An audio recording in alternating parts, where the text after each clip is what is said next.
waa andi boobu ba tey rek moo gën a wóor. aca président bi waxal ak gars yi.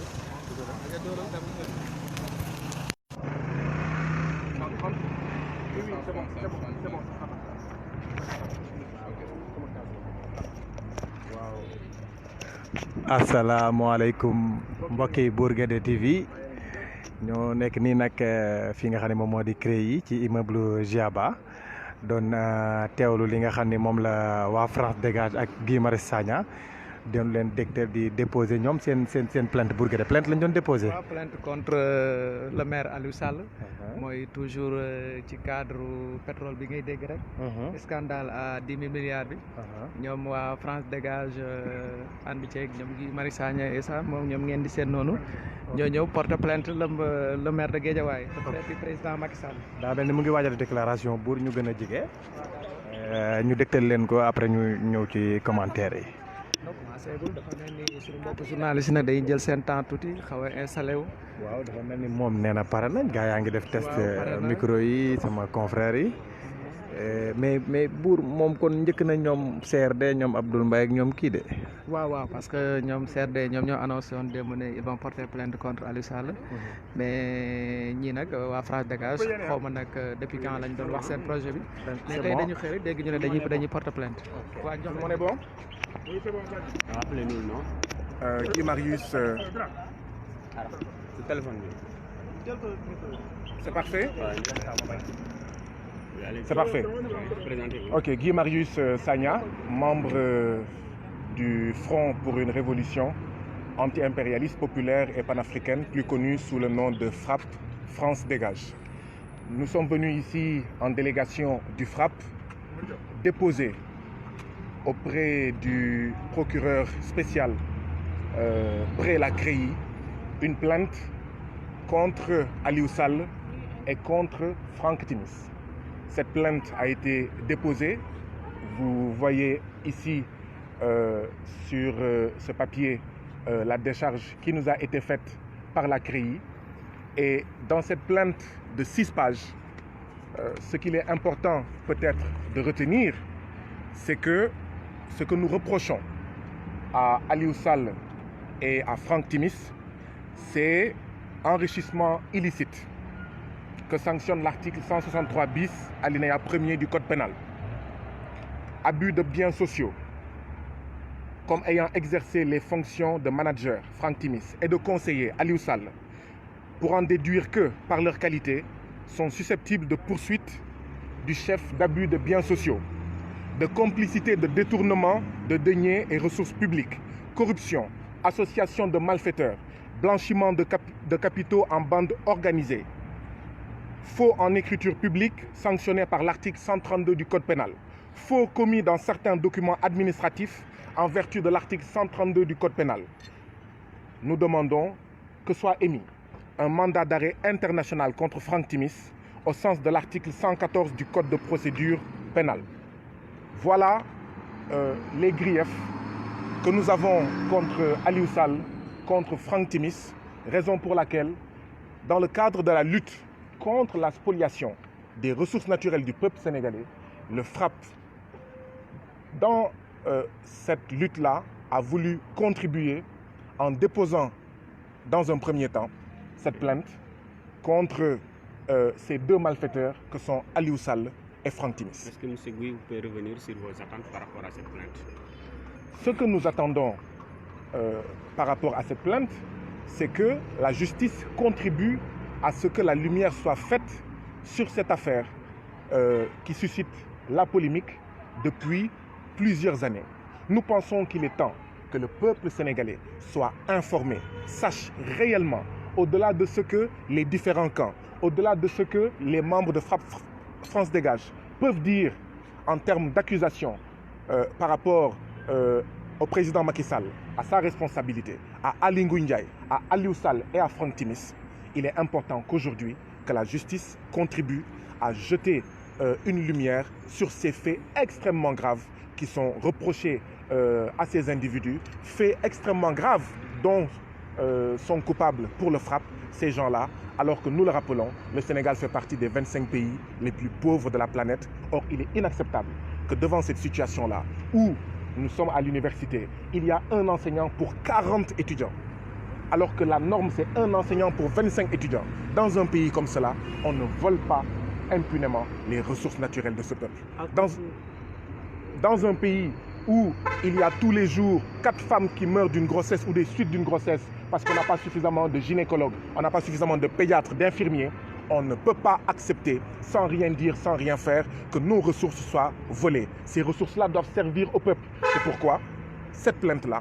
va contribuer, à côté d'autres initiatives au Sénégal et ailleurs, va contribuer à ce que la lumière soit faite. Et nous invitons tous les citoyens sénégalais, du Sénégal et de la diaspora, à déposer le maximum de plaintes ici à la CREI et dans d'autres juridictions où c'est possible, afin que le peuple sénégalais recouvre ses ressources. À côté des informations qui sont listées dans la presse, avez-vous de frappe des éléments, des preuves qui accablent et qui justifient le dépôt de cette plainte-là? Il y a 6 pages dans cette plainte. Cette plainte vous a été distribuée. Certainement que vous allez lire cette plainte à tête reposée. Tous les éléments que nous avons sont dans ce texte-là. Nous pensons que la nouveauté, au-delà des dénonciations, c'est de passer à l'acte. L'acte, c'est de déposer cette plainte. L'acte, c'est d'inviter tous les démocrates, tous les progressistes de ce pays à la manifestation du vendredi 14 juin à la place de l'Obélisque, parce que le FRAPP est aussi partie prenante. Nous pensons que depuis 2014, nous n'avons fait qu'interpréter les questions de pétrole et de ressources naturelles. Il s'agit aujourd'hui de transformer la situation du peuple sénégalais, et transformer sa situation, c'est aussi rendre justice à ce peuple en lui restituant ses ressources, en condamnant les malfaiteurs, pour que demain, quels que soient ceux qui seront à la place du président Macky Sall, de Ali Ngouille Ndiaye ou de Aliou Sall, que ces gens-là puissent gérer les affaires du peuple sénégalais dans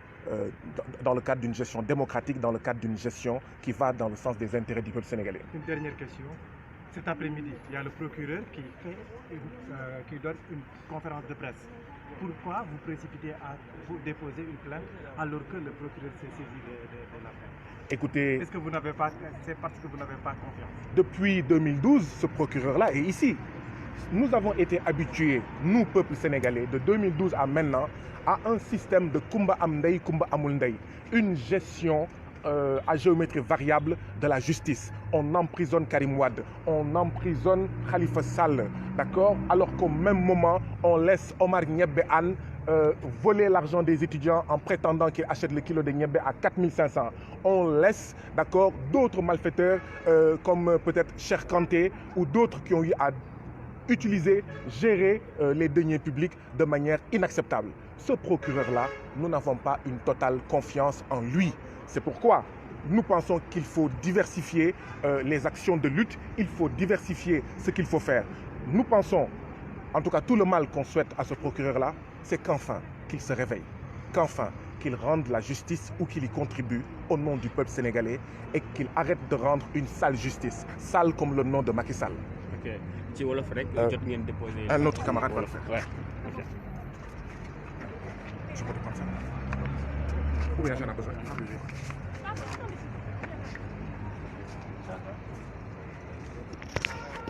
En attendant ñu dem ci version wolof bi nga commenté tuuti pour les internautes. waaw Bour mooy li ñu fi dégg rek xam naa ni peut-être dañ koy répéter mais li ci ëpp solo moom mooy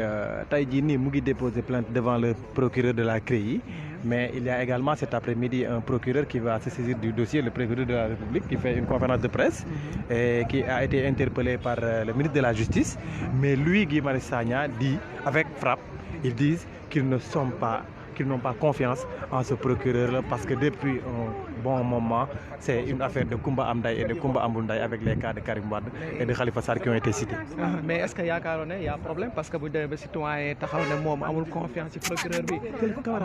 amul confiance ci procureur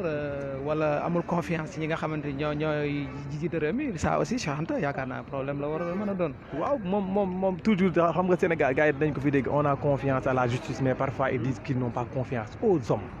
mais liñ nee nañu indépendance justice du justice en tant qu'institution moom mooy indépendant mais ce sont les hommes qui sont indépendants d'abord Bour dafa mel ni ñu ngi waaj a dem ci wolof bi. ak avec le confrère xanaa ñu accompagner ko. waaw ñu déglu Alioune Badara Mboup. nuyu seen tur ak seen sant suñu mbokk journalistes yi man maa ngi tudd Alioune Badara Mboup doon membre ci FRAPP France Dégage tey nag dañu xëyoon jébbal suñu plainte procureur spécial auprès de la CREI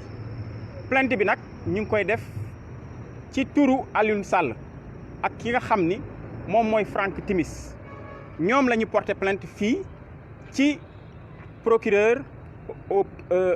bi CREI bi fii li ñu lañ toppee nag mooy luubal suñu wàllu alal ndax ñëpp dégg nañu tey coowal pétrole bi naam du lu sax lu bees waaye télé boobu ñuy wax BBC ñëw nañu indi yeneen i firnde moo tax ñun FRAPP France Dégage képp ku ñu xam ni suñu xeex ñu ngi ko teg ci souveraineté démocratique waaye aussi ci souveraineté économique nag buñ koy wax mooy moom sa bopp ci sa wàllu koom-koom am meññeef bu fi feeñ fii ci suñum réew muy pétrole ñu jël ko Macky Sall signé ay décret yoo xam ni IGE yi wax nañ ko ni ko waroo koo signé mais parce que rakkam moo ci dugg mu signé ko mu am lu mu ëpp 6 000 milliards loo xam ne tey buñ ko delloo si woon ci askan wi ñii di étudiants yi tey duñu doon ñeent fukki étudiants yoo xam ne benn professeur moo leen di jàngal jigéen ñi nga xam ne ñu ngi ci àll bi ñenn ñi bu ñuy am doom ci ay coono lañ koy amee ba ñeent wala juróom par fan yu nekk dina am ñoo xam ne dinañ ci ñàkk seen bakkan suñu xoolee si suñu wàllu école tey 6 000 abris provisoires moo fa nekk suñu xoolee ci wàllu emploi tey jeunes yi ñu ngi jël ay gaal di dem di dee ci biir géej gi moo tax ñu ni nag ñun ñi nga xam ne FRAPP France Dégage te ñu bokk ci aar li ñu bokk dinañu contribuer suñu contribution moom mooy ñu jël plainte jox ko justice daan nañ ñu xam nag ci ñaxtu daan nañ ñu xam ci xeex ñu ñuy jàpp waaye dañu jàpp que ni aussi war nañoo jël ay bataaxal ay plainte di ko jox ñi nga xam ni mooy suñu justice naam ñu bëri dinañ wax suñu justice dañ koy ŋàññi ci lu bëri waaye yaakaar nañ ni weenu yaay lu mu lax doom ca la war a nàmp moo tax ñu yaakaar que ni ba léegi Sénégal am na ay magistrats yoo xam ni tey bëgg nañu dëkk bi te aussi dañuy wax citoyens yi yëpp ñi nga xam ni Sénégal la ñu dëkk ñu déposer ay plainte fii ak feneen fi nga xam ni diaspora ak fépp fu mu mën a doon ba nga xam ni Franck Timis mi nga xam ni dafee dugg guddi ku dégg Timis ñu tuddee ko Timis mu dugg suñu réew guddi ñu ñëw signé ko ay contrat yoo xam ni Macky Sall mi nga xam ni moo ko signé moo gën a xam la ca nekk. parce que li nga xamante ni loolu ngeen di xaarandi ci plainte bi. plainte bi liñ ciy xaar mooy ñoom il faut que alal boobu nga xam ne moom la ñu luwal ñu delloo si ko moom mooy recouvrer deniers yooyu nga xam ne dañ ko lubal waaye Alioune Sall mi nga xam ni dafa doon maire doon directeur général caisse de dépôt et de consignation yor ay ndomba tànk nekkoon aussi fonctionnaire loolu mu doon ay manquement yoo xam ni tey moom def na ko warul la am sax industrie wala société bay dugg ci mbirum pétrole Franck Timis mi nga xam ni article 8 code pétrolier dafa ni boo amul koom-koom amoo kattan waruñu laa jox lépp loo xam ne ñu moom mooy licence ñoom aussi ñu ngi leen di reprocher loo xam ne ay njuuj njaaj la ak ay luubal loo xam ni ci ay bind la ak ay documents yoo xam ni gis nañ ko ñu ngi leen di reprocher aussi que ni IGE yi waruñu woon a disposer wu licence bi parce que waxoon nañu ñu retirer ko ñu ngi leen di reprocher aussi que ni ñoom alal ju lewul boo xam ni tey alalu askan bi la mi ngi ci ñoom moo tax ñun ñuy xaar ci justice mu def li ko war ndax ñun citoyen bi li ñu am mooy ñu taxaw ci su yoon fa mbaxane doonee benn jooy li nga xam ni moom mooy suñu bébét en dehors de ça nag bu liy weesoo am na yeneen action yoo xam ne ñun citoyen dinañ ko def parce que nag ñun ñooy taxaw tem ndax suñu tiiree ci déclaration universelle des droits de l'homme nee na nit ki tey bu fekkee ni droit bi tey ci dëkk bi saxu fi citoyen yi ñi nga xam ne ñoom ñoo am légitimité war nañoo génn ñaxtu def ba nga xam ni yoon woowu dina def dina leer moo tax ñuy rappeler ñëpp di leen wax na ñëpp teew ci rassemblement bu mag bi nga xam ne aar li ñu bokk bi nga xam ne ñun dañ cee bokk te tey ñu def contribution bi di leen ca woo fële ca place de l'Obélisque ca àjjuma bu ñetti waxtu jotee parce que nag lii yëfu ñëpp la du yëfu kenn parti politique citoyen ordinaire société civile enseignant ouvrier na ñëpp ñëw parce que avenir suñuy doom moom la Macky Sall ak rakam bëgg a def seddoo bukki njuur bii Samba bi bukki bii Samba bii njuur donc loolu nag la ñu dul nangu tey duñ ko nangu ëllëg ndax Sénégal du doon comme pays africain yi nga xam ni ñoom ñi ngi toog ci ay or ba pare di tàllal seen loxo di yalwaan ñun loolu duñ ko accepter ñu disons que na ñëpp génn ñu dem jour ba manifester pacifiquement ba pare ñuy appeler les organismes internationaux ñu jouer seen rôle parce que wàllub guerre ñu koy wax corruption dafa nekk loo xam ni dañ ko criminaliser tey bu ñuy xool tey ki nga xam ni moom mooy Sepp Blatter Platini ki nga xam ni moom mooy Lamine Diack ñoom ñu ngi leen di joxoñ tuuma te ñu ngi leen ouvrir benn enquête judiciaire muy continuer donc loolu aussi war naa am ci Sénégal jërë ngeen jëf. ginnaaw loolu jàpp ngeen ne demande bu Macky Sall laaj pour procureur bi def ko ci enquête bi est-ce que am na pertinence selon yéen. xam nga procureur bi sax ñun waruñu woon moom warul woon a xaar sax bañ koy laaj ndax procureur u askan bi la du procureur u Macky Sall mais li ñu gis depuis 2012 mooy procureur u Macky Sall bouton la boo xam ni fa ñu ko joxoñ rek foofu lay dem moo tax ñun amuñu ci moom confiance. amuñu ci moom confiance ndax gis nañu ministère de la justice mi nga xam ni moom moo saisir procureur moom moo njëkk a génn ni xam na Aliou Sall jullit pire la waaw mais xanaa xamul woon Khalifa Sall xanaa xamul woon Karim Wade ñooñu tey justice def na ci leen war parce que ñoom ay adversaire politique gu Macky Sall la ñu woon tey ñi ngi gis rakku Macky Sall mi ngi toog Macky Sall ci boppam doon président de la République moom moo génn jour Korité boo xam ne war naa dalal askan bi war naa ñaanal askan bi wax leen li ñuy xaar ci moom muy génn di wax sama rak